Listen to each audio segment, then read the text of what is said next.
வந்ததிலிருந்து உங்கள் மீது தொடர்ந்து ஒரு விமர்சனம் வந்துக்கிட்டே இருக்குது. 252 ஆசிரியர்களை பணியிட நீக்கம், அதாவது அவங்க தேர்வே தவறானது. இத்தனை கிட்டத்தட்ட நீண்ட ஒரு 5-10 ஆண்டு காலம் வேலை செய்துட்டு இருந்த பேராசிரியர்களை, உதவி பேராசிரியர்களை அப்படியே சுழிச்சு இதெல்லாம் போலியானவர்கள்னு வெளியே அனுப்புறீங்க.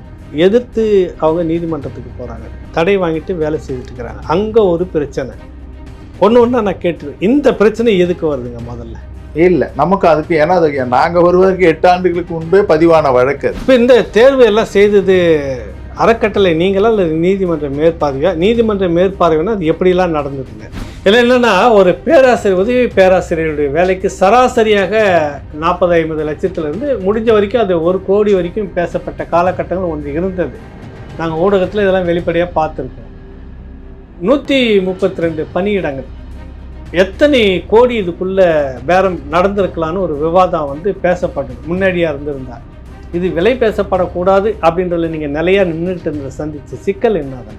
நேர்மையாக இது நடக்கணும் அப்படின்னு சொல்கிறீங்க. நீங்கள் போன பிற்பாடு தான் மிக குறைந்த வருவாயை ஈட்டி கொண்டிருந்த பச்சையப்பன் அறக்கட்டளை பல கோடிகளை எட்டுற அளவுக்கு ஒரு சீர்திருத்தம் பண்ணி செய்ததாக சொல்லி படிச்சிருந்தோம். அது எந்த விதமாக நீங்கள் கையாண்டீங்க? என்ன செய்தீங்க? எப்படி வருமானம் கூடுனது? ஒரு 50,000 கோடி இருக்கும் மதிப்பு. ஆசியாவிலே மிகப்பெரிய ஒரு அறக்கட்டளை இது. இதற்கு அடுத்தது ஆர்மேனியன் சர்ச்சு. ஆர்மேனியன் சர்ச்சோட ஒட்டுமொத்த மதிப்பு 5,000 கோடி தான் சொல்றாங்க. இது 50,000 கோடி. 50,000 கோடி. 1க்கு 2க்குமான இடைவெளியே 45,000 கோடி. அவ்வளவு பெரிய அறக்கட்டளை இது. அவ்வளவு பெரிய இது வச்சுட்டு இருக்குது. எப்படி 38 லட்சம் தான் ஆண்டுக்கு வருமானம்ன்றது? எப்படி இப்படிலாம் நம்ம இந்த அளவுக்கு நீங்கள் சொல்கிறீங்க, பெரிய விஷயங்கள் சாதித்து வந்ததா பார்க்கறது கேட்கறதுக்கு ஒரு பிரமிப்பாக தான் இருக்குது. ஆனாலும் உங்களுக்கு எதிராக மாணவர்கள் பதவி விலக சொல்லி வேறு ஏதோ கோஷங்களை போட்டாங்க. அதை பார்த்துருக்குறோம். அதுலேயும் அவங்க தயங்கிட்டு இருந்தாங்க. நாங்கள் கவனிச்ச வரைக்கும் ஒரு பத்திரிகையாளர், ஊடகவியலாளர் கோஷம் போடுங்க நீங்கள் அப்படின்னு சொல்கிறது நான் கேட்டாங்க. என்ன நடக்குது அங்கே? ஏன் உங்களுக்கு எதிரான அந்த போராட்டம்? இப்போ அவங்களுக்கு செயலருக்கும் மாணவர்களுக்கும் யாருன்னே தெரியாது. நிர்வாகிக்கும் தலைவர் செயலாளரை பற்றி மாணவர்களுக்கே தெரியாது. அப்போ மாணவர்கள் செயலாளர் வெளியேறு, தலைவர் வெளியேறுன்னு சொல்றாங்கன்னா ஒரு இந்த பின்னணி இல்லாம அவர்கள் சொல்வதற்கு வாய்ப்பே இல்லை.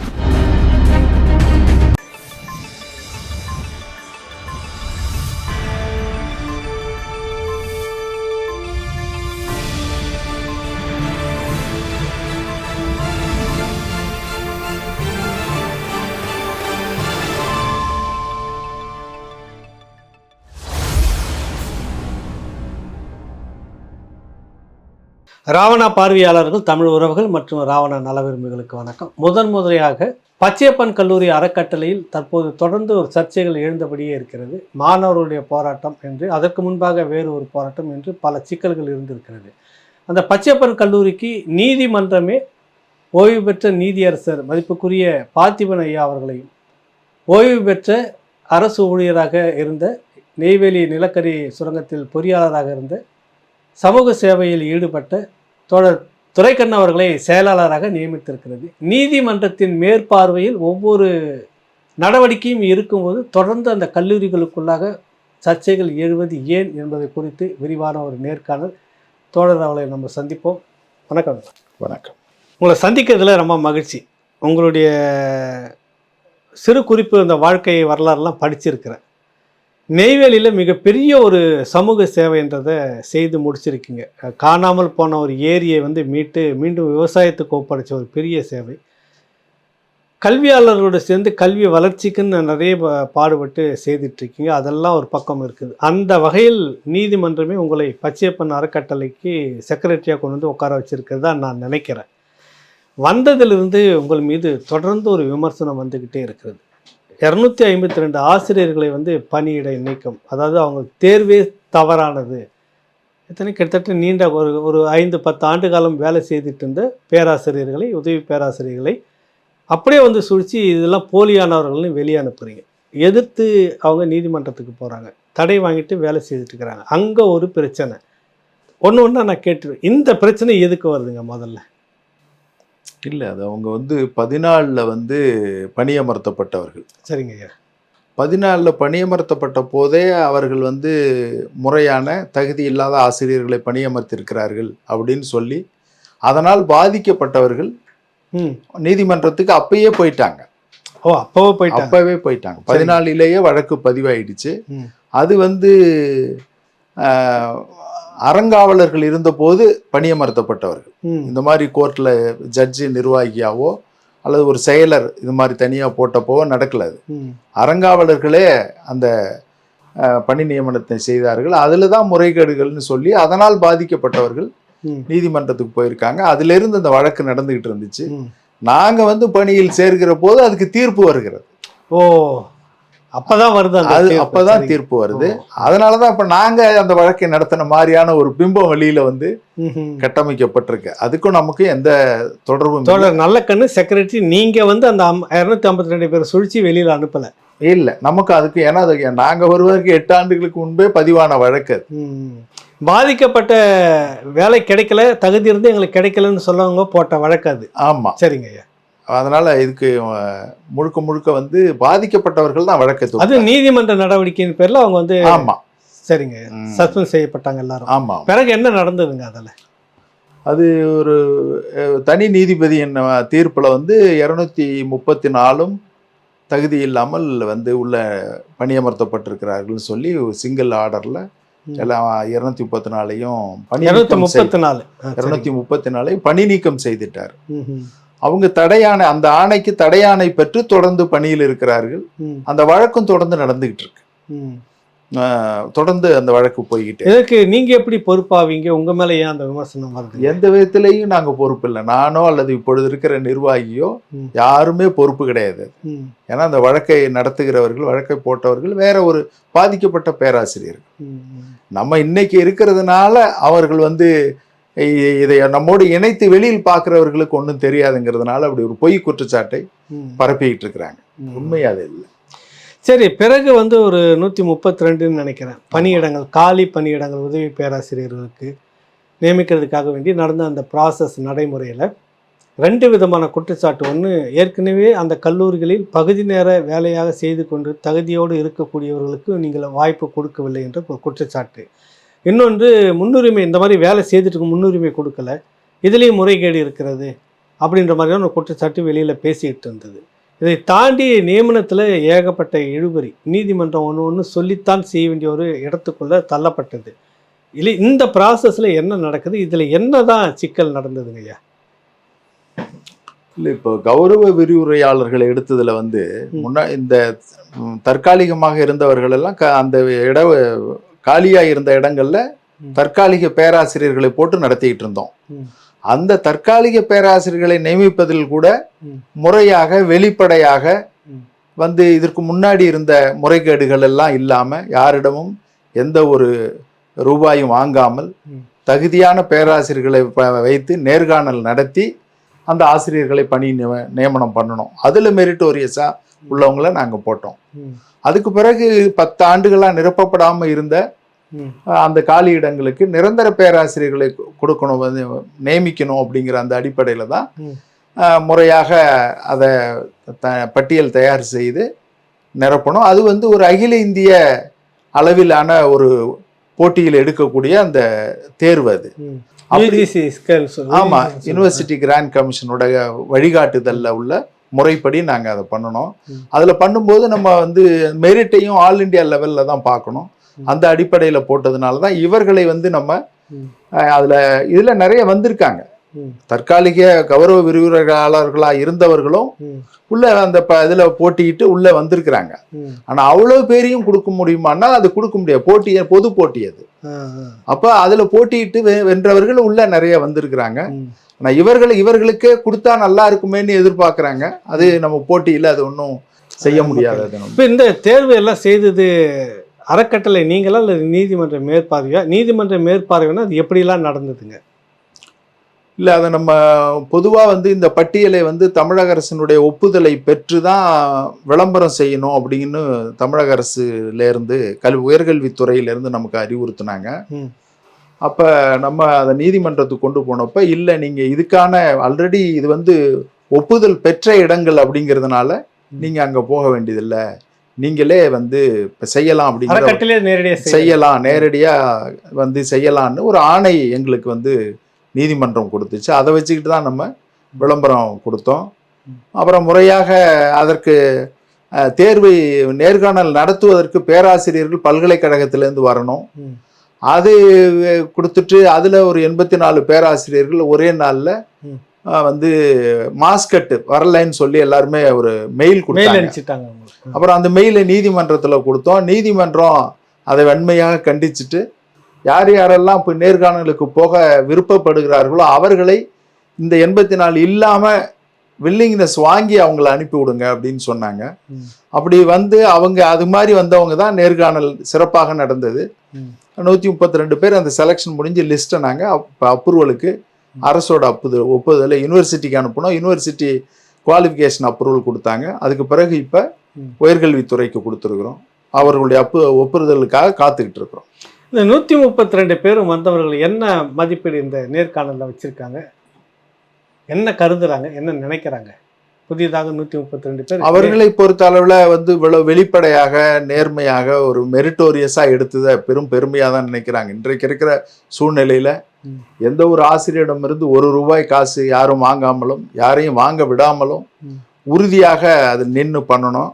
அதுக்கு நம்முடைய இப்பொழுது இருக்கிற நிர்வாகி நீதியரசர் பார்த்திபன் அவர்கள் அவரோட நேர்மைக்கு ரொம்ப எல்லாருக்கும் தெரியும். அந்த அளவுக்கு அவர் பணியில் இருந்தபோது கோர்ட்டில் ஜட்ஜாக இருந்த காலத்திலேயே மிக சிறப்பான நேர்மையான தீர்ப்புகளை வழங்கியவர். அதனால தான் அவர் இவ்வளவு நெருக்கடியான நேரத்தில் அவரை நீதிமன்றம் நியமிச்சது. அவர் வந்த உடனே முன்னாடி அவர் சட்ட பல்கலைக்கழகத்திலையும் லா காலேஜ்லேயும் வந்து இது மாதிரி பணியிடங்களை மிக நேர்மையாக நிரப்பினவர் அவர். அதனால தான் பச்சையப்பனார் கட்டளைக்கு அவர் தலைவராக வந்த உடனே அவர் செக்ரட்டரியா போடுறார். ஆமாம், இந்த இடங்களை எல்லாம் நிரப்பணுங்கிறதுல ரொம்ப ஆர்வமா இருந்தாரு. அதனால அவர் எல்லாருமே அதை இருந்து அவருடைய வழிகாட்டுதல்ல மிகச்சிறப்பா நேர்மையா போட்டோம். எந்த ஒரு சின்ன குற்றச்சாட்டும் இல்லாம போட்டு 4 மாதங்களா பணி செய்துகிட்டு இருக்கிறாங்க. இதில் என்னன்னா, ஒரு பேராசிரியர் உதவி பேராசிரியருடைய வேலைக்கு சராசரியாக 40-50 லட்சத்திலிருந்து முடிஞ்ச வரைக்கும் அது 1 கோடி வரைக்கும் பேசப்பட்ட காலகட்டங்கள் ஒன்று இருந்தது.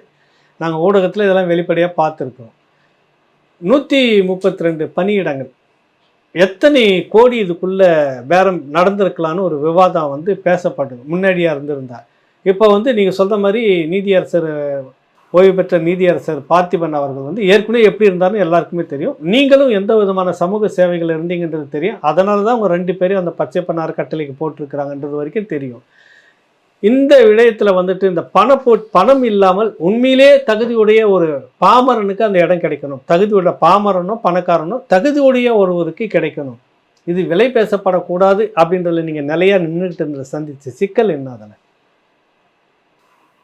இல்லை, பொதுவாகவே ஒரு கல்வி நிறுவனங்கிறது வந்து ஆசிரியர்கள் நேர்மையாக தேர்ந்தெடுக்கப்படலைன்னா அந்த ஆசிரியர்கள் அப்படி பணம் கொடுத்துட்டோ அல்லது வேறு வழியிலையோ அல்லது ஒரு ரெக்கமெண்டேஷன்லேயே வர்ற ஒரு ஆசிரியர்கிட்ட அவருடைய பணியை வந்து நேர்மையாக செய்வார்னு எதிர்பார்க்க முடியாது. மாணவ சமுதாயம் சரியானதாக உருவாக்கவும் முடியாது. ஏன்னா இது அடுத்த தலைமுறையை உருவாக்குகிற பணி இது. அப்போ இவர்கள் உள்ளே வருகிற வழி என்பது ரொம்ப நேர்மையாக இருக்கணும் அப்படிங்கிறதுல வந்து அவர் நீதிபதிக்கும் ஒரு அழுத்தமான கருத்து இருந்தது. நானும் வந்து என்னுடைய பணிக்காலங்களில் பள்ளி கல்வித்துறையெல்லாம் பணியாற்றினதுனால அதே உறுதியாக இருந்தோம். இந்த சூழல் தான் இப்படி ஒரு நல்ல நேரிய வழியில் ஆசிரியர்கள் உள்ளே எடுக்கணுங்கிறதுல எங்களுக்கு ரொம்ப அழுத்தமான இதில் இருந்தோம். அதனால் எவ்வளவோ ப்ரெஷர் அழுத்தங்கள் இருந்தாலும் கூட அதெல்லாம் தாண்டி முதல் முறையாக சொல்ற மாதிரி ஒரு சாதனை முடிஞ்சு உறுதியா நின்று பண்ணணும். அது ரொம்ப பெருமைக்குரிய விஷயம்தான். நாங்களே ரொம்ப பெருமைப்படுற மாதிரி தான் இருக்கு இந்த பணிகள் எல்லாம். நேர்காணல் நடத்தும் போது உதவி பேராசிரியர் நேர்காணல் நடத்தும் போது எது சிக்கல் வந்துடக்கூடாதுன்னு அந்த முன்னேற்பாடு செய்த விதம் எப்படி இருந்தது? நீங்க ரொம்ப கவனமா செஞ்சோம். ஏன்னா இது எந்த சூழலையும் நிறுத்திடுவாங்க அப்படிங்கிற. ஏன்னா 84 பேராசிரியர்கள் வந்து மாஸ்கட்டை அடிச்சது ஒரு அதிர்ச்சியை கொடுத்தது. ஒட்டுமொத்தமா சேர்ந்து நாங்க வர முடியாது. எல்லாரும் ஒரு மாலை நேரத்துல 84 மெயில் வருது. எல்லாருக்கும் உடல்நிலை சரியில்லை, அது எங்களால வர முடியாது அப்படின்னு. ஒரு பல்கலைக்கழக பேராசிரியர்கள் 84 பேர் ஒரு நேர்மையான வழியில் நடக்கிற ஒரு நேர்காணலுக்கு ஒத்துழைக்கல அப்படிங்கிறது வந்து ரொம்ப ஒரு துரதிர்ஷ்டமான ஒரு ஜனநாயகத்துக்கு ஒரு கேள்விக்குறியா பார்க்க. ஆமா, அதெல்லாம் ரொம்ப அதிர்ச்சியா தான் நாங்க பார்த்தோம். ஆனா மிக சரியான நேரத்தில் சென்னை உயர்நீதிமன்றம் தலையிட்டு அதை உறுதியா நின்று நடத்துறதுக்கு எல்லா உதவிகளையும் செஞ்சாங்க. அதுல ரொம்ப பெரிய அளவுல நாம் நீதிமன்றத்துக்கு நன்றி சொல்ல கடமைப்பட்டிருக்கிறோம். இன்னமும் கூட தொடர்ந்து இதனுடைய ஒப்புதல் கிடைக்கிற வரைக்கும் அவங்க அந்த நீதிமன்ற அவமதிப்பு வழக்கை வந்து லைவ்லேயே வச்சு கண்காணிச்சுக்கிட்டு இருக்காங்கங்கிறது தான் ரொம்ப முக்கியமானது. அதனால அவங்களுக்கு பெரும் பங்கு இருக்கு இதை மிகச்சிறப்பாக செய்து. நீதிமன்றத்தினுடைய அந்த நேர்மையான பார்வை மட்டும் இதுல இல்லாம இருந்திருந்தா நேரம் இது வந்து சின்ன பின்னமாக இருக்கும் அப்படின்னு நினைச்சு எடுத்துக்கலாமா? நிச்சயமா நிச்சயமா நிச்சயமா. அவ்வளவு பெரிய நெருக்கடிகள் கொடுக்கப்பட்டது எங்களுக்கு. நாங்களும் உறுதியா நீதிமன்றத்தை தொடர்ந்து நாடினோம். நீதிமன்றமும் உறுதியா இருந்து மிக கடுமையாக நீதிமன்றம் நடந்து கொண்டது. உங்களுடைய ஒவ்வொரு நடவடிக்கையும் நீதிமன்ற பார்வைக்கு கொண்டு போய் தான் நடத்தி முடிக்கிறீங்களா? ஆமா, ஒட்டுமொத்த ஒவ்வொன்றுமே ஒட்டுமொத்த தன்னிச்சையாக ஒரு முடிவு எடுக்கல இல்ல. ஏன்னா ஒரு முறையும் ஒரு நெருக்கடி வந்து நிக்குது. அப்ப அந்த நீதிமன்றம் மட்டும்தான் அதை அவிழ்க்க முடியும் அந்த முடிச்ச. அப்ப ஏன்னா வந்து ஒரு உயர்கல்வித்துறை எங்களுக்கு வந்து அந்த நெருக்கடி எங்கிருந்து வருதுன்னா உயர்கல்வித்துறையிலேருந்து வருது. அப்ப நாங்க சாமானியர்கள் ஒன்றும் பண்ண முடியாது. அப்போ நாங்கள் எங்கள் நிர்வாகி நீதிபதி துணையோடு நீதிமன்றத்தை அணுகினது தான் இவ்வளவு நல்ல காரியம் நடைபெறுவதற்கு மிக முக்கியமான இதுவாக இருந்தது. இப்போ விஷயம் பெரிய போட்டிக்கு மத்தியில் ஒரு நேர்மையாக இது நடக்கணும் அப்படின்னு சொல்கிறீங்க. நீங்கள் போன பிற்பாடு தான் வந்துட்டு மிக குறைந்த வருவாயை ஈட்டி கொண்டிருந்த பச்சையப்பன் அறக்கட்டளை வந்து பல கோடிகளை வந்து எட்டுற அளவுக்கு ஒரு சீர்திருத்தம் பண்ணி செய்ததாக சொல்லி படிச்சிருந்தோம். அது எந்த விதமாக நீங்கள் கையாண்டீங்க? என்ன செய்தீங்க? அதில் எப்படி வருமானம் கூடுனது? அதுக்கு முன்னாடி இந்த அறக்கட்டளை எப்படி இருந்ததுங்க ஐயா? பொதுவாக இங்கே வந்து பச்சையப்பன் அறக்கட்டளையில் ஒரு சென்னை நகரத்தில் மட்டும் ஒரு 400 சொத்துக்கள் இருக்குது. அந்த சொத்துக்களின் மூலம் அதை வாடகைக்கு கொடுத்து அந்த வாடகையின் மூலம் வருகிற அந்த பணத்தை வைத்தான் கல்லூரிகளோ நல்ல காரியங்கள் எல்லாம் நடக்கணும்னு அவருடைய உயிரில் இருக்காது. சரிங்க. அப்போ அந்த சொத்துக்களை பராமரித்து அதுலேருந்து வாடகையெல்லாம் முறைப்படுத்தி வாங்குறதுல நிறைய தொய்வு இருந்தது கடந்த காலங்களில். அப்போ கிட்டத்தட்ட 21 பார்த்தீங்கன்னா 20 முடிவில் வெறும் 38 லட்சம் ரூபாய் தான் இருந்தது வருமானம். ஆண்டுக்கு 38 லட்சம். 38 லட்சம். 400 சொத்து. ஆமா. சுமார் எத்தனை கோடி மதிப்பு இருக்குங்க ஐயா? ஒரு 50,000 கோடி இருக்கும் மதிப்பு. ஆசியாவிலே மிகப்பெரிய ஒரு அறக்கட்டளை இது. இதற்கு அடுத்தது ஆர்மேனியன் சர்ச். ஆர்மேனியன் சர்ச்சோட ஒட்டுமொத்த மதிப்பு வந்து 5,000 கோடி தான் சொல்றாங்க. இது வந்து 50,000 கோடி. 1க்கு 2க்குமான இடைவெளியே 45,000 கோடி. அவ்வளவு பெரிய அறக்கட்டளை இது. அவ்வளவு பெரிய இது வச்சுட்டு இருக்குது. எப்படி 38 லட்சம் தான் ஆண்டுக்கு வருமானம்ன்றது எப்படி ஏற்க முடியாது? நிறைய சொத்துக்களுடைய வாடகையை வந்து சீரமைப்பே செய்யப்படலை நீண்ட நெடிய காலம். ஒரு சொத்து உதாரணத்துக்கு மவுண்ட் ரோட்டுக்கு பக்கத்துல மாதம் 35 பைசா வாடகையில எல்லாம் அப்படியே இருந்தது. எவ்வளவு இடங்க அது? ஒரு குடியிருப்பு கட்டடம் கடைகள் இப்படிலாம் 35 பைசா, 1 ரூபாய், 1.5 ரூபாய் மாத வாடகை. அது இருந்ததோட இல்ல, இன்னும் அதிர்ச்சியானது அதுல 400 ரூபா பாக்கி இருக்கும். 45 பைசா வாடகை, 400 ரூபாய் வாடகை பாக்கினா அப்ப அது எத்தனை ஆண்டுகளா கட்டாமலே அவங்க கிட்டத்தட்ட ஒரு சொந்த ப்ராப்பர்ட்டி மாதிரியே அதை பயன்படுத்திக்கிட்டு இருக்கிறாங்க. அப்ப அதெல்லாம் இயல்பா நடக்கிறது இல்லை. அதை கண்டுகாம விடுறதுங்கிறது தான். அது கண்டுகாம விடுறதுக்கு என்னென்ன பண்ணணுங்கிறதெல்லாம் கடந்த காலங்கள்ல அது எல்லா மோசடிகளும் கொடுக்க வேண்டியதை கொடுக்க, அது நீங்க இருக்கிற மாதிரி இருந்துக்கங்கன்னு இருந்திருப்பாங்க. வெளிப்படை அதான் நம்ம எடுத்துக்க முடியுது. அதை எல்லாத்தையுமே ஒழுங்குபடுத்தி இன்னைக்கு இருக்கிற கவர்மெண்ட் கைட்லைன்ஸ்ல எல்லாத்தையும் நாங்க ஃபிக்ஸ் பண்ணோம். ஃபிக்ஸ் பண்ணா நீங்க 23 தொடக்கத்திலேயே 5 கோடி வந்துருச்சு. 24 அடுத்து 1 கோடி ரிவிஷன். 3 ஆண்டுகளுக்கு ஒரு முறை அதை புதுப்பிக்கணும். எல்லாமே ஒழுங்குமுறை கொண்டு வந்தாச்சு. இப்ப ஆண்டு வருமானம் சுமார் 6 கோடி ரூபாய் வந்துகிட்டு இருக்கு. அதனாலதான் வெறும் கௌரவ விரிவுரையாளர்கள்லாம் 12,000 இருந்தவங்க எல்லாம் உடனே 25,000 அரசு என்ன கொடுக்குதோ அதை கொடுத்தோம். நீங்க வந்த பிற்பாடு தான் 12,000 தான் கொடுத்துட்டு 12,000 தான் கௌரவ விரிவுரையாளர்களுக்கு இருந்தது. அதற்கு பிறகுதான் வந்து 25,000 கொடுத்தோம். தொடர்ச்சியா நான் வந்த பிறகு 4 நீதிபதிகள் நிர்வாகிகளா வந்திருக்காங்க. எல்லாருமே இதை வந்து ரொம்ப சிறப்பா செய்யணும் அப்படிங்கிற நல்ல எண்ணத்துல ரொம்ப பெரும் ஆதரவா இருந்தாங்க. அதனுடைய வளர்ச்சி தான் இந்த அளவுக்கு வந்து நிக்குது. இன்னைக்கு ரொம்ப செதலமாய் போயிருந்த பச்சையப்பன் அறக்கட்டளை விடுதியை வந்து ரொம்ப ஒரு கவின்மிகு கட்டடமா மாத்தி இருக்கிறோம் இன்னைக்கு. அதனுடைய அந்த பாரம்பரிய சிதலமாகாம, அதனுடைய இது பெருமை குறையாமல், அந்த ஒரிஜினாலிட்டி குறையாம, அந்த ஏஸ்தட்டிக் லுக்கோட மீண்டும் புதுப்பிச்சிருக்கிறோம். அதை மாணவர்களுக்கு மற்ற கட்டடங்களை எல்லாம் கூட சிவில் ஒர்க் எல்லாம் புனரமைப்பு நடந்துகிட்டு இருக்கு. கடலூர் கல்லூரிக்கு ஒரு 6 கிளாஸ் ரூம் கட்டி கொடுத்துருக்குறோம் புதிதாகவே. நீங்க வந்த பிற்பாடு எல்லாமே இந்த மறுமலர்ச்சி சொல்லலாம். ஆமா, இந்த வருமானங்கள் எல்லாம் இருந்ததுனால கடலூர் கந்தசாமி நாயுடு பெண்கள் கல்லூரிக்கு ஒரு 6 கிளாஸ் ரூம் கட்டி கொடுத்துருக்குறோம். செல்லம்மாள் பெண்கள் கல்லூரிக்கு 6 கிளாஸ் ரூம் கட்டி கொடுத்துருக்குறோம். இங்கே பச்சையப்பன் கல்லூரியில் உள்ள கட்டடங்கள்லாம் பழுது தொடங்கி இருக்கிறாங்க. காஞ்சிபுரத்தில் உள்ள கல்லூரிகளையும் நிறைய சிவில் பராமரிப்பு ஒர்க்கெல்லாம் நிறைய எடுத்து பண்ணிக்கிட்டு இருக்கிறாங்க. இப்படி தொடர்ச்சியாக கல்லூரி மேம்பாட்டுக்காக, மாணவர் கல்வி மேம்பாட்டுக்காக வேலைகள் தொடர்ந்து நடந்துகிட்டு இருக்கு. இந்த மாணவர்களுடைய மேம்பாடு எப்படி இருக்கு இந்த 3 ஆண்டுகளாக? நல்ல மாற்றம் இருக்கு. ஏன்னா நீங்க இப்ப இந்த 3 ஆண்டுகளும் மாணவர் சேர்க்கை என்பது 100% அரசு நிர்ணயித்த மெரிட் படியே தான் அட்மிஷன் கொடுத்துக்கிட்டு இருக்கிறோம். வழக்கமாக ஒரு நிர்வாகத்துக்கு ஒரு 10% மேனேஜ்மெண்ட் கோட்டான்னு எடுத்து வச்சுக்கிறதுக்கு தனி மாதிரி சுயநிதிக்கு எய்டட் காலேஜஸ்க்கு அந்த ரைட்ஸை கொடுக்குறாங்க. ஆனால் 3 ஆண்டுகளாக நம்ம அந்த மேனேஜ்மெண்ட் கோட்டா எடுத்து நம்ம வைக்கல.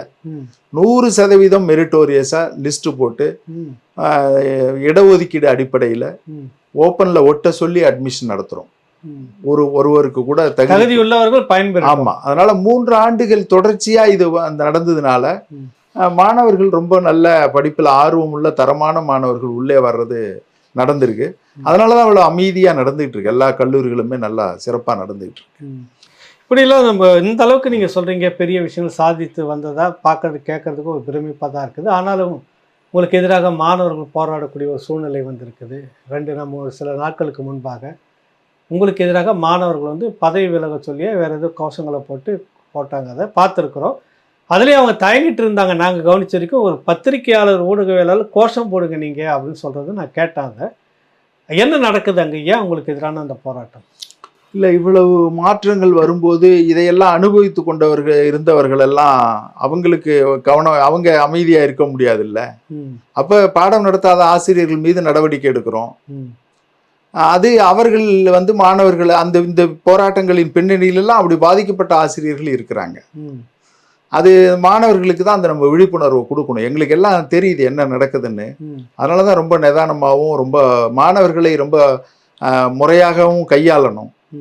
அந்த அடிப்படையில இருந்தா பண்ணி மாணவர்கள்ல எல்லா பெரும்பகுதி மாணவர்களும் இந்த போராட்டத்துக்கு வராங்களா இல்ல குறிப்பிட்ட? இல்ல, அது பெரும்பாலான மாணவர்கள் கல்லூரி எந்த வகையிலும் பாதிப்பு அடையவே இல்லை. அந்த 9 மணிக்கு வர்ற மாணவர்கள் முறையா கல்லூரிக்குள்ள அவங்க கல்லூரி நேரம் முழுமைக்கும் கல்லூரிக்குள்ள இருந்து பாடம் நடத்தி போறாங்க. பழைய மாதிரி எல்லாம் இல்ல. இந்த மாணவர்கள் ஒரு 11 மணிக்கு சேருகிறவர்கள் 20-30 பேரு. அவர்களை தான் இந்த பாதிக்கப்பட்ட ஆசிரியர்களும் கையாள முடியும். ஒட்டுமொத்த மாணவர்களை கையாள முடியாது. அப்ப அவர்களை கையில வச்சுக்கிட்டு தான் இந்த மாதிரியான, அதுவும் ஒரு 2 நாள் அது மாதிரி பண்ணிட்டு ஓடிடுவாங்க. 11:30 வருவாங்க, 1 மணி நேரம் கத்துவாங்க, போயிடுவாங்க. அதுதான் பிரச்சனை. இப்ப அவங்களுக்கு செயலருக்கும் மாணவர்களுக்கும் யாருன்னே தெரியாது. நிர்வாகிக்கும் தலைவர் செயலாளரை பற்றி மாணவர்களுக்கே தெரியாது. அப்ப மாணவர்கள் செயலாளர் வெளியேறு, தலைவர் வெளியேறுன்னு சொல்றாங்கன்னா இந்த பின்னணி இல்லாம அவர்கள் சொல்வதற்கு வாய்ப்பே இல்லை. ஏன்னா கல்லூரி சிறப்பா நடக்குது. அவர்கள் வழக்கமா ஒரு கல்லூரியில 10 பேர் கத்துனான்னா எல்லாருமே வெளில வந்துருவாங்க. ஆனா இவர்கள் இப்படி கத்திக்கிட்டு இருக்காங்க. உள்ள இருக்கிற மாணவர்கள் யாருமே வரல. அவங்க வகுப்புல முறையா ஒழுங்கா நடந்துட்டு இருக்கு. ரொம்ப சிறப்பா நடந்துட்டு. அதான் ரொம்ப ஆச்சரியமா பேராசிரியர்களே சொன்னாங்க, முதல்வர்கள்லாம் சொல்றாங்க. இந்த மாதிரி மாணவர்கள் கத்துனா உடனே ஓடிடுவாங்க. ஆனா இல்ல, அவ்வளவு பேர் இருந்து அமைதியா போறாங்க, வகுப்பை கவனிக்கிறாங்க. ஏன்னா ஆசிரியர் பற்றாக்குறையே இல்ல. இப்ப எல்லா வகுப்புலயும் ஆசிரியர்கள் இருக்காங்க. ஒழுங்கா கிளாஸ் வகுப்பு நடக்கணும், மாணவர்கள் கட்டாயம் இருந்து படிக்கணும்ன்றனால இப்ப ஆசிரியர்களுக்கு பயோமெட்ரிக் போட்டோம். அவங்க 9 மணிக்குன்னா 9 மணிக்கு பஞ்சு அடிச்சே ஆகணும். அவங்க 2 மணிக்குன்னா 2 மணிக்கு தான் அவுட் அடிச்சுட்டு போக முடியும். இல்லைன்னாக்கா நமக்கு 1 நிமிஷம்னாலும் தெரிஞ்சிடும். அதனால இப்ப அவர்கள் 9 மணிக்கு வந்துடுறதுனால பையனும் வந்துதானே ஆகணும். அப்ப 2 பேரும் ஒரு நேரத்துல வரும்போது பாடம் நடந்துதான் தீரும். அது முறையா நடக்குது. அதனால இதுக்கும் அதுக்கும் எந்த சரி. ஒரு பேராசிரியை முன்னாள் அமைச்சர் ஆர் ராசாவை அது ஒரு நிகழ்ச்சிக்காக கல்லூரிக்குள்ள அழைச்சிருந்தாங்க. அதை ஒட்டி நீங்கள் அவரை பழிவாங்கும் விதமாக சஸ்பெண்ட் பண்ணியிருக்கீங்க. அதுக்கு எதிராகத்தான் இந்த மாணவர்கள் அதுக்குள்ளாக இதையும் சேர்த்து நடத்துகிற மாதிரியான ஒரு தகவல். ஒரு கட்சியை சேர்ந்த ஒரு முன்னாள் அமைச்சர் உள்ளே பேசுகிறதுல என்ன இருக்குது அப்படின்ற ஒரு கேள்வி இருக்குங்களா? அதில் என்ன நடந்தது? ஏன் நீங்கள் அதை வந்து மறுத்தீங்களா, இல்லை அது எதிர்ப்பு தெரிவிச்சிங்களா? என்ன நடந்ததுங்க உண்மையிலேயே? இல்லை, ரொம்ப நல்ல கேள்வி இது. ஆமாம். ஏன்னா இப்போ தான் அது ஓடிக்கிட்டு இருக்கிற சூழல் அது. உண்மையில் அந்த பேராசிரியை அவர் வருகிறார் என்று முதல்வரிடமோ என்னிடமோ தெரிவிக்கவே இல்லை. அல்லது நம்ம கல்லூரியுடைய முதல்வர் அல்லது செயலர்கிட்ட, ஏன்னா இந்த மாதிரி ஒரு பார்லிமெண்டேரியனோ அல்லது ஒரு அரசியல் தலைவரோ வரும்போது அவருக்கான முறையான ஒரு புரோட்டோகால் மரியாதை இருக்கு உள்ளுக்குள்ள. அப்போ நிர்வாகம் அவங்க யாரு, எதுக்காக அவங்க நடத்துறாங்க, அந்த கேள்வி இருக்குல்ல, சொல்லுங்களா முதல்ல. அவங்க வந்து ஒரு வாசகர் வட்டம், பச்சையப்பன் வாசகர் வட்டம்னு ஒன்று சரிங்க கல்லூரியில் இருக்கு. அதில் ஆசிரியர்கள் மாணவர்கள் எல்லாரும் இருக்கிறாங்க. ஆனால் இவங்க தான் அதை தொடங்கி நடத்தின ஒரு கட்சி மாதிரி, சொந்த கட்சி மாதிரி அதை நடத்திக்கிட்டு இருக்கிறாங்க இவங்களே. அதுலேருந்து அவங்க என்கிட்ட வந்து பார்த்தாங்க. பார்க்கும்போது சொன்னாங்க, அந்த 7 ஆண்டுகள் முடிஞ்சிடுச்சு, இந்த 7வது ஆண்டு நிறைவை ஒட்டி ஒரு சாவநீர் ஒன்று வெளியிட போகிறோம் அப்படின்னு சொன்னாங்க. இப்போ நான் சொன்னேன், நீங்கள் இங்கே கல்லூரி வகுப்புகளில் நீங்கள் உங்கள் குறிப்பாக அவங்களுடைய துறை சார்ந்தவர்களை நான் அவங்கள்ட்ட நிறைய தடவை சொல்லியிருக்கேன். அதையே சொன்னேன், வகுப்புகளுக்கு யாருமே போகிறதில்ல, நீங்கள் இந்த மாதிரி சாவரின் போடுறது இதில் வந்து கவனம் செலுத்துறத விட்டுட்டு மாணவர்கள் பாடம் எடுங்க. பையன் 60-70 கிலோமீட்டர் அரக்கோணம் அந்த பக்கத்துலேருந்து வர்றவன் ஒரு டிகிரி வாங்கிட்டு போகணும், அவன் படித்து முன்னேறணுங்கிறதுக்கு தான் இங்கே வர்றான். இந்த மாதிரி அதை ஒன்றும் வகுப்பு நடத்தாமல் சாவநீர் பண்ணுறதுக்காக அவன் வந்து வாசகர் வட்டத்தில் வந்து கலந்துக்கிறதுக்காக வரல, நீங்கள் அதை கவனம் செலுத்துங்க அப்படின்னு சொன்னேன். அப்போ என்கிட்ட இவர் ஆராசா எம்பி வருவதையோ வேற எதையுமே அவங்க சொல்லவே இல்லை. உங்ககிட்ட சொல்லலை. மலர் வெளியிடுவதற்காக மட்டும்தான் வந்தாங்க. அவரோட சேர்ந்து ஒரு பேராசிரியர் வந்தார், ஒரு மாணவரும் வந்தார். அவர்களெல்லாம் விட்னஸ். அவங்க என்ன சொல்றாங்க? மாணவரும் பேராசிரியர் அப்படி ஒரு தகவல் அங்கே பேசப்படவே இல்லைன்னு எழுதி கொடுத்துருக்காரு. அதாவது முன்னாள் அமைச்சர் ஆர் ராசா வந்து நாங்கள் அழைக்க போறோம், அது செயலாளர்கிட்ட பேசணும், செயலாளர் சம்மதம் தெரிவிச்சாருன்னு ஒன்று நடக்கவே இல்லைன்னு எழுதி. இந்த ஆர் ராசா வருவதை பற்றி இந்த பேராசிரியர் தெரிவிக்கவும் இல்லை, நாங்கள் அந்த தகவலை அவரோட விவாதிக்கவே இல்லை, இது பற்றிய பேச்சே வரவில்லை அப்படின்னு அவர் எழுதி கொடுத்துருக்கிறார். சரி, முதல்வர் என்ன சொல்றாங்க? அதில் முதல்வர் ஏன் அவங்கள்ட்டையும் கலந்துக்கல, என்கிட்ட ஒன்றும் சொல்லலை. நிகழ்ச்சி நடைபெறுவதற்கு முதல் நாள் மாலையில தான் இன்விடேஷனை அவங்க ரிலீஸ் பண்றாங்க, ஆர் ராசா வர்றாரு அப்படின்னு. அப்போ எனக்கு அனுப்பி விட்டுருந்தாங்க. ஒரு பிரின்சிபலுக்கு கேட்டால் அவன் எனக்கும் இப்போ தான் சார் கொடுத்தாங்க அப்படின்னாங்க. அப்புறம் சொன்னோம், இது மாதிரி அவர் வர்றதுனால அவருக்கெல்லாம் தகவல் சொல்லியிருப்பாங்க, அவங்க வந்து நடத்தி முடிச்சுட்டோம், அதுக்கு பிறகு பேசிக்கலாம் அப்படின்னு சொல்லியாச்சு. இப்படி நடத்த போறோங்கிற முதல்வரோட ஒப்புதல் வாங்கி அவரோட பெயரை போட்டிருக்காங்க. மரியாதையை கொடுக்கணும்னு ஒண்ணு இருக்கு, அதை நீங்க செய்திருக்கணும், முன்கூட்டியே சொல்லியிருந்தா. இந்த நிகழ்ச்சியில நாம நிர்வாகத்துல இருந்து கலந்துருக்கணும், கட்டாயம். அவரு நீதிபதி கலந்துக்கிறாரான்னு கேட்கணும், நம்ம கலந்துக்கிறோமான்னு இருக்கிறோமான்னு நம்ம அவைலபிலிட்டி தெரிஞ்சுக்கணும். அப்படி ஒரு அழைப்பிதழ்லாம் அந்த ஒப்புதல் மத்திய அமைச்சருக்குண்டான அந்த மரியாதையை அங்க செலுத்தி இருக்கணும். ஏன்னா ஒரு பெரிய பாரம்பரியமான ஒரு கல்லூரிக்கு வர்றதை நம்ம செஞ்சிருக்கணும். அதனால இவங்க கேட்காம இந்த மாதிரி ஒன்று பண்ணினதுனால சரி நிகழ்ச்சி நடந்துட்டோம், அதுக்கு பிறகு பேசிக்கலான்னு விட்டுட்டோம். முடிந்த பிறகுதான் வந்து அவங்கள இந்த மாதிரி கேட்காம ஏன் பண்ணுனீங்க அப்படின்னா, நாங்கள் கேட்டுட்டோன்னு ஒரு பொய்யை சொல்றாங்க. முதல்வர்ட்டையும் கேட்டோம், செயலர்ட்டையும் கேட்டோம். என் அறையில கேமராலாம் இருக்கு, எல்லாம் ரெக்கார்ட் ஆகிருக்கு. ஆனாலும் ஒரு அப்பட்டமா ஒரு பேராசிரியை இப்படி வந்து பொய் சொல்லுவது, ஒரு நிகழ்ச்சியை தாந்தோண்டித்தனமாக நடத்திட்டு பொய் சொல்றது ரொம்ப அதிர்ச்சியா இருந்தது எங்களுக்கு. அப்போதான் நம்ம எல்லாம் காலேஜ் கமிட்டி கூட்டி அதில் பேசும்போது, இல்லை இது வந்து முறைப்படி நம்ம கேட்கணும், இல்லைன்னா இது இப்படியே தொடர்ச்சியாக போய் ஒரு ஒழுங்கீனமாக போயிடும்.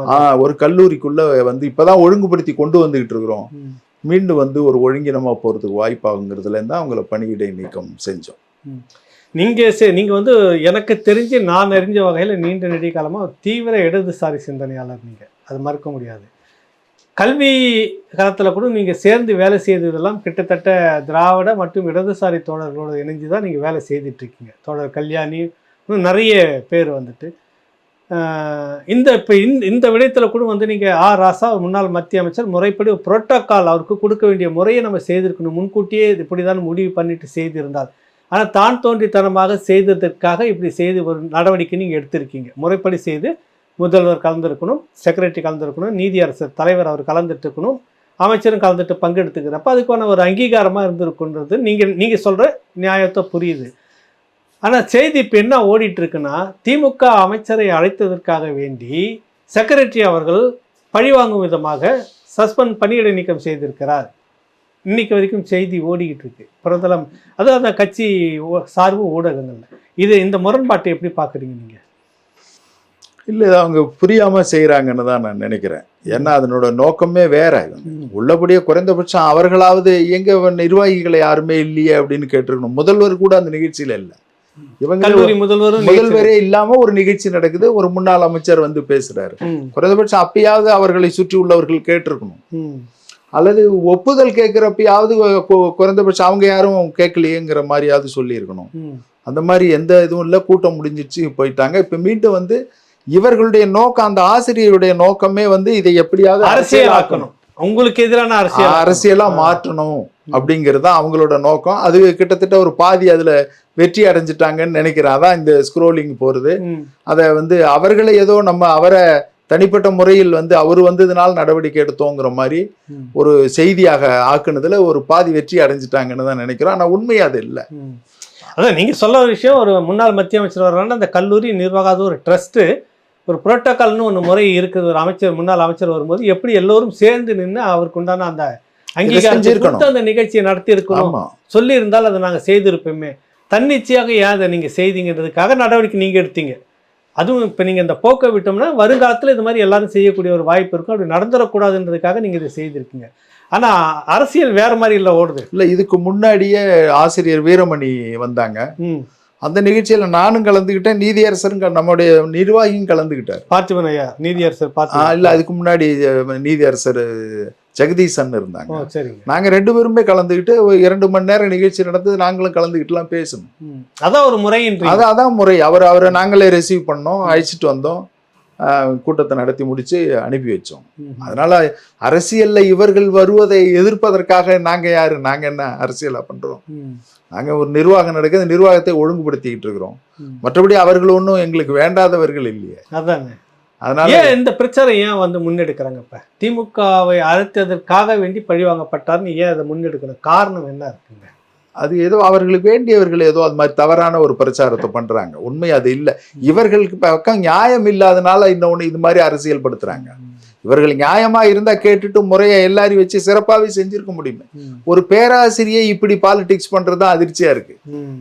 இப்படி ஒரு அரசியல் பண்ண வேண்டிய அவசியம், அந்த மாதிரி அரசியல் வந்து விடக்கூடாது என்பதற்காக நடவடிக்கை எடுத்தீங்க. அதுக்காக இப்ப நடவடிக்கை எடுத்ததுனால அந்த பொது விவாதமாக இருக்கு. இவர்கள் யாருன்னு இப்ப வெளியில தெரியுது. ஒரு நல்ல காரியத்தை அவ்வளோ லேசில் செய்திட முடியாது.